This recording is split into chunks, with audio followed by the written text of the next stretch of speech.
ទស្សនិកជនជាទីមេត្រីប្រទេសថៃបានជាប់ជាប្រទេសចោលខាងលួចចម្លងនៅក្នុងតំបន់អាស៊ីអាគ្នេយ៍រឿងវប្បធម៌របស់ខ្មែរជនជាតិថៃនិងសង្គមថៃទាំងមូលត្រូវបានអ្នកជំនាញខាងវប្បធម៌ប្រចាំតំបន់អាស៊ីបូព៌ារបស់ប្រទេសបារាំងអះអាងថាជាជាតិសាសន៍ខាងលួចចម្លងឬកូពីសិល្បៈវប្បធម៌ទំនៀមទម្លាប់ប្រពៃណីរបស់គេមកធ្វើជារបស់ខ្លួនប្រចាំតំបន់អាស៊ីសូមជម្រាបថាមួយរយៈចុងក្រោយនេះទាំងសារព័ត៌មានថៃអ្នកលេងបណ្ដាញសង្គមថៃពលរដ្ឋថៃនិងរហូតដល់រដ្ឋមន្ត្រីក្រសួងវប្បធម៌ថៃបានសម្រុកផ្សព្វផ្សាយទម្រង់សិល្បៈដែលជាទំនៀមទម្លាប់ខ្មែរតាំងពីបុរាណកាលមកគឺប្រពៃណីស្បៃដោយយករូបរបស់ខ្មែរមកធ្វើជារបស់ថៃខណៈដែលប្រពៃណីស្បៃនេះមានអាយុកាលជាយូរលង់ណាស់មកហើយនៅក្នុងទម្រង់សិល្បៈវប្បធម៌របស់ដូនតាខ្មែរមិនត្រឹមលួចចម្លងតែជាការលួចយកស្រស់ធ្វើជារបស់ខ្លួនតែម្ដងខណៈម្ចាស់ពិតប្រាកដបានត្រឹមគក់ទ្រូងហួសចិត្តនិងមិនមានចំណាត់ការណាដែលមានប្រសិទ្ធភាពក្រៅពីសេចក្តីថ្លែងការណ៍ជំទាស់ដោយឲ្យភាគីថៃបញ្ចប់សកម្មភាពផ្សព្វផ្សាយបន្តទៀតតែប៉ុណ្ណោះនៅក្នុងរឿងនេះអ្នកជំនាញវប្បធម៌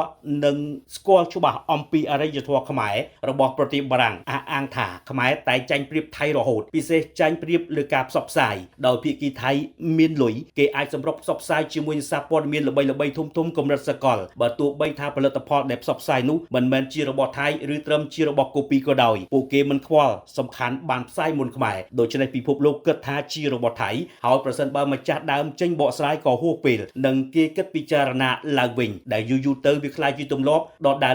ដែលពិភពលោកលែងចាប់អារម្មណ៍ថាជារបស់អ្នកណាក៏ជារបស់អ្នកនោះទៅចុះនេះហើយគឺជាការឆក់ល្វែងរបស់យើងដែលមិនដែលធ្វើអ្វីមុនគេទាល់តែសោះគេធ្វើទៅមុនគេផ្សព្វផ្សាយមុនទើបស្រវេស្រវាតវ៉ានឹងប្រតិកម្មដោយករណីប្រាសាទអង្គរវត្តចម្លងដែលថៃបានលួចចម្លងតាំងពីគំនុះប្លង់រហូតចេញជារូបរាងនិងបង្ហាញជាផ្លូវការនាពេលកន្លងទៅយ៉ាងណាមិញនៅក្នុងរឿងនៃការលួចចម្លងរបស់សង្គមថៃបើតាមអ្នកជំនាញវប្បធម៌បារាំងកម្ពុជាត្រូវគិតគូរនិងមានទស្សនវិស័យច្បាស់លាស់មានសូចនាករច្បាស់លាស់ហើយពលរដ្ឋទៀតសោតគុំស្រឡាញ់វប្បធម៌តែនៅលើបបោមាត់ហើយជាតិនិយមត្រឹមតែភ្លើងចម្បាំងនោះ